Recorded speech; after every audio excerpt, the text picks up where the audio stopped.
nerdolas e lacrolas extremos andam discutindo internet afora se deve haver ou não diversidade nas obras. Mas vocês sabiam que a diversidade ela já é muito mais antiga do que se imagina, tanto nas telonas, quanto nos quadrinhos, nos desenhos, nos animes e na TV? Fica aí que o papo de hoje é sobre isso. Roda a vinheta.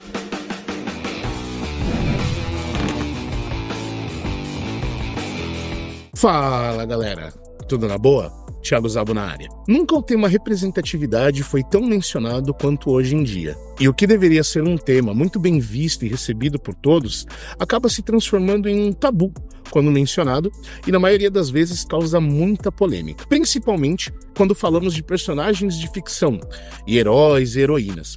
E claro, quando mencionamos isso em franquias como Disney, Marvel, DC e Star Wars, a coisa piora. Mas a verdade é que muito antes de ser tão falado quanto hoje em dia, muitas franquias de peso de diversos segmentos da fantasia já praticavam a inclusão. E é exatamente sobre isso que a gente vai falar hoje. Mas antes de eu tocar no tema, não se esqueçam de se inscrever no canal e clicar no sininho para receber as notificações. E já que vai se inscrever, não se esquece de correr no Instagram e seguir a gente, @canal_Resenha Geek.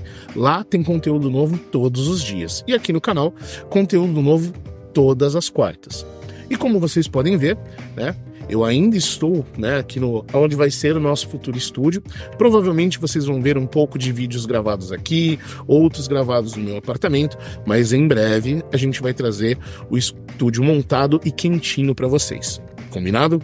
Então, bora pro conteúdo. Quando os gênios Stan Lee e Jack Kirby criaram os Vingadores nos anos 60, eles queriam que as histórias dos personagens fossem uma espécie de metáfora para jovens e também para as discussões raciais que aconteciam na época. E se a gente parar para pensar, os X-Men é o mais próximo que a gente pode pensar em personagens com inclusão, diversidade, tanto racial, social, étnico, religioso e de gênero que a gente pode pensar. E além, do Stan Lee e do Jack Kirby, muitos outros que escreviam para empresas como Marvel, DC e outras empresas de fantasia na época, criaram diversos personagens que reforçavam a importância da inclusão relacionada à parte de diversidades. E eu estou falando de personagens como Demolidor, Pantera Negra, Mística, Deadpool, Tempestade, Luke Cage, Professor Xavier, Gavião Arqueiro, Soldado Invernal.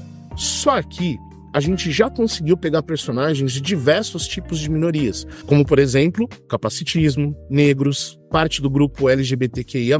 Então, isso era muito comum na época, mesmo que talvez não fosse intencional. E se a gente pensar na DC, a coisa continua igual. Personagens como Bárbara Gordon, Jon Stewart, Senhor Incrível, Amanda Waller e Alan Scott.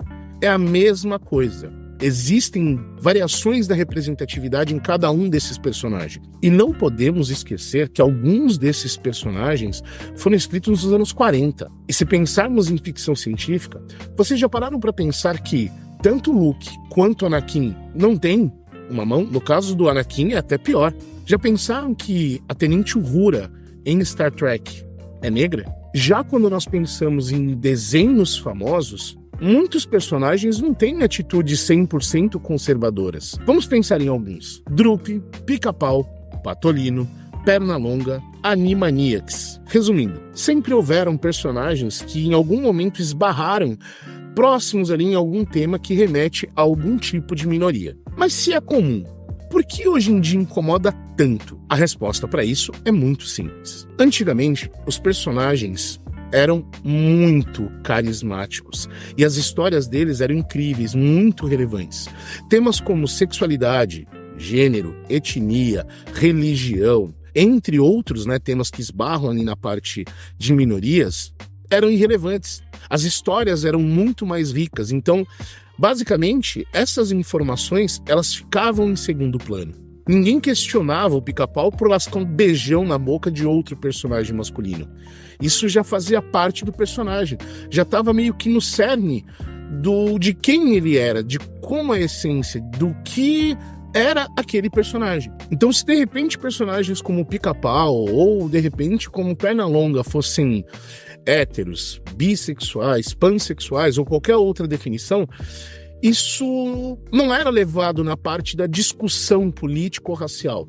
Os personagens eram o que eles tinham que ser. E eles não precisavam ficar se reafirmando. A gente estava preocupado com a próxima história, com a próxima presepada, com a próxima piada ou a próxima travessura. Então, os personagens foram criados para ser o que eles são. E tá tudo bem. O que chateia a maioria dos fãs não é o gênero, não é a inclusão, não é o personagem. É quando você precisa desconstruir, descaracterizar, acabar com a essência do legado daquele personagem para alguém que tem uma memória afetiva relacionada a ele. Simplesmente para agradar uma pauta ou um discurso ideológico. E como eu já cansei de mencionar aqui no canal, gente, para nós aqui no Resenha, todo e qualquer tipo de diversidade é muito bem-vinda, tá? E tá tudo certo, a gente realmente é a favor de que as pessoas se sintam representadas e quando alguém assiste alguma obra de ficção, essa pessoa se sinta bem. Mas eu não sou a favor de pegar um personagem que ele canonicamente sempre foi branco, ele tem uma extrema relevância e transformá-lo em um personagem negro, ou o oposto. Ainda bem que eu consegui terminar a frase. Eu quero sim ver personagens negros. Personagens como Super Choque, o Lanterna Verde de Jon Stewart, o Blade, a Tempestade, o Miles Morales, a Vixen ou o Bishops. Isso é inclusão. Já quando a gente pensa no Salsicha Negro da série da Velma, isso é desconstrução. Da mesma forma que se colocassem o Jared Leto para ser o Pantera Negra ou a Scarlett Johansson para ser a Tempestade, eu ficaria putaço. Mesmo sabendo que eles são excelentes atores e com certeza eles entregariam um excelente papel. Porém, não é o cânone do personagem. Esse tipo de inclusão está muito mais associada a discursos políticos do que realmente às minorias. E digo mais, isso acaba prestando um verdadeiro desserviço ao tema inclusão, ao tema minorias. Pois ao invés de favorecer, o discurso, a aceitação de muitas pessoas, embora já deveria ter sido aceito,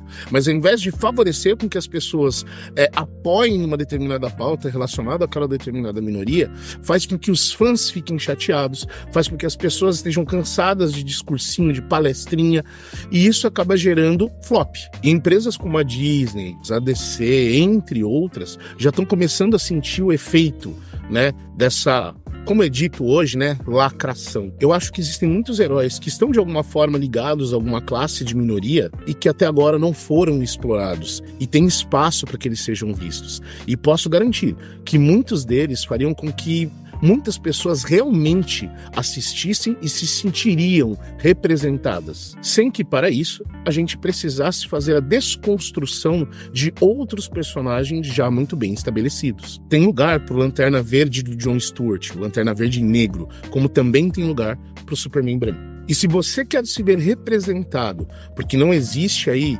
um personagem, para sua classe, que seja um personagem de calibre, um personagem de prateleira A, não adianta culpar o legado de outros personagens que agradam outras pessoas. Por que a gente não culpa, de repente, a indústria? Porque, afinal de contas, a indústria tem essa responsabilidade. E eles têm os diretores, os roteiristas e os estúdios. E, claro, o dinheiro para poder criar novas histórias, criar novos personagens. Só que para que isso funcione, não adianta só escrever história por escrever. Os roteiros têm que ser bons, as histórias têm que ser maravilhosas, os personagens têm que ter carisma, tem que gerar alguma coisa no fã que faça... Aliás, tem que gerar alguma coisa nas pessoas que faça com que elas se tornem fã, que todo mundo queira ver. A história tem que ser mais importante que o discurso.